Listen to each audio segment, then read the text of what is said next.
1897 সাল থেকেই ইহুদিরা চেয়েছিলেন নিজেদের জন্য আলাদা একটি রাষ্ট্র গড়ে তুলতে।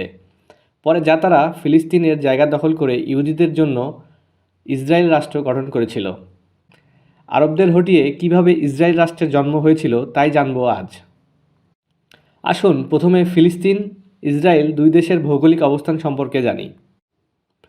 ম্যাপের এই দুই অংশ পশ্চিম তীর ও গাজা মিলে ফিলিস্তিন রাষ্ট্র, আর লাল অংশটুকু ইসরায়েল রাষ্ট্র।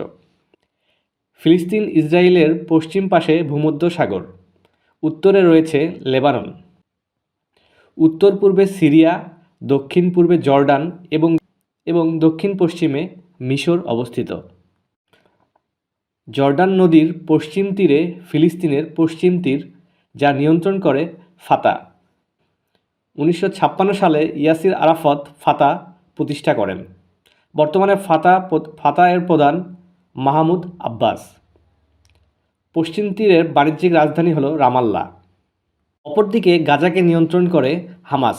বর্তমানে হামাস প্রধানের নাম ইসমাইল হানিয়া।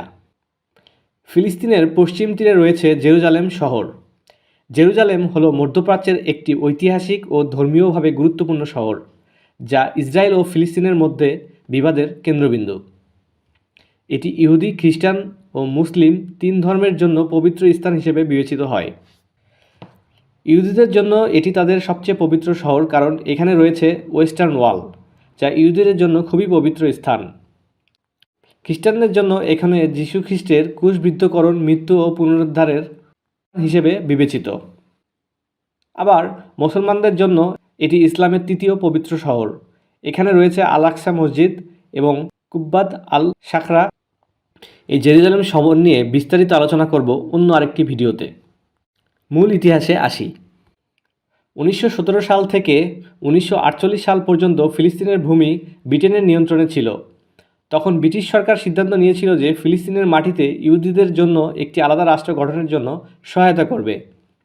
ব্রিটেনের তৎকালীন পররাষ্ট্রমন্ত্রী লর্ড আর্থার জেমস বেলফোর বিষয়টি জানিয়ে চিঠি লিখেছিলেন ইহুদি আন্দোলনের নেতা ব্যারন রথচাইল্ডকে।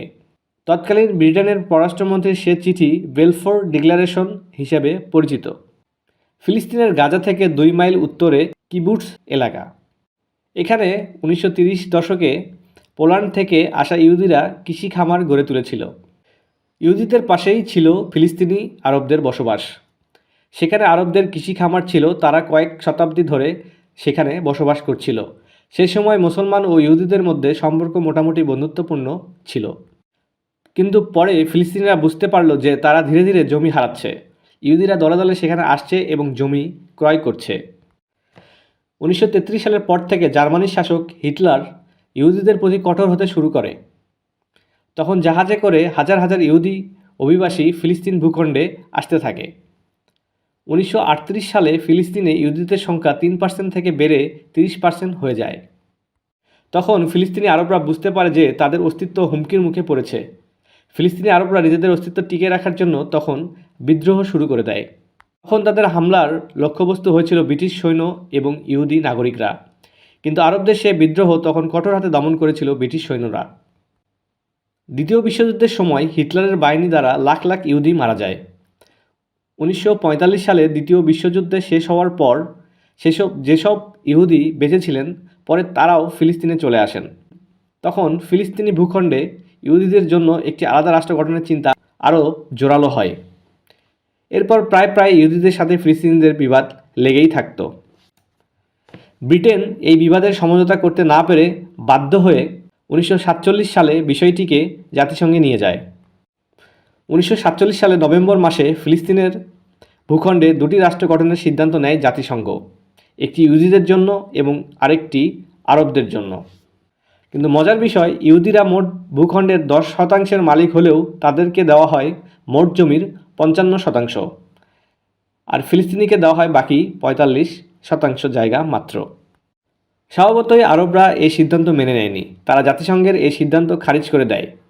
তাছাড়া জাতিসংঘ মোট ভূখণ্ডের ভাগাভাগি খুব এলোমেলোভাবে করে, যা আপনারা ম্যাপটি দেখলেই বুঝতে পারবেন, যা সমস্যা সমাধানের পরিবর্তে দুই দেশের ঝামেলা আরও বৃদ্ধি করে। জাতিসংঘের এই সিদ্ধান্তের পর আরব ও ইহুদিদের মধ্যে দাঙ্গা শুরু হয়ে যায়। 1948 সালের 14 মে ফিলিস্তিন ছেড়ে চলে যায় ব্রিটেন সেনারা। একই দিনে তৎকালীন ইহুদি নেতারা ঘোষণা করেন যে সেদিন রাতেই ইহুদি রাষ্ট্রের জন্ম হবে। ইসরায়েল রাষ্ট্রের জন্মের 1 ঘন্টার মধ্যেই একসাথে 5টি আরব দেশ ইসরায়েলকে আক্রমণ করে। এটি ছিল আরব ইসরায়েলের মধ্যে প্রথম যুদ্ধ। যেসব দেশ একযোগে ইসরায়েলকে আক্রমণ করেছিল তারা হচ্ছে মিশর, ইরাক, লেবানন, জর্ডান ও সিরিয়া। তাদের সৈন্য সংখ্যা ছিল প্রায় 30,000-এর মতো। অন্যদিকে ইসরায়েলের সৈন্য সংখ্যা ছিল প্রায় 35,000। সেই যুদ্ধে আরবরা হেরে যায় এবং ফিলিস্তিনিরা নিজেদের দেশেই শরণার্থী হয়ে যায়। তারপর ইহুদিরা ফিলিস্তিনের প্রায় 75% জায়গা দখল করে নেয় এবং ইসরায়েল রাষ্ট্রের ভিত আরও মজবুত করে। ফলে ফিলিস্তিন 2 ভাগে ভাগ হয়ে যায়। এক অংশ ওয়েস্ট ব্যাংক বা পশ্চিম তীর, যা নিয়ন্ত্রণ করত জর্ডান, আর অন্য অংশটি হলো গাজা স্ট্রিপ বা গাজা উপত্যকা, যা নিয়ন্ত্রণ করত মিশর।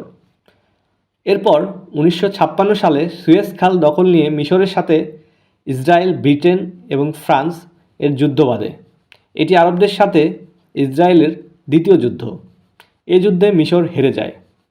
1967 সালে আরব আর ইসরায়েলের মধ্যে তৃতীয় যুদ্ধ হয়, যা চলেছিল মাত্র 6 দিন।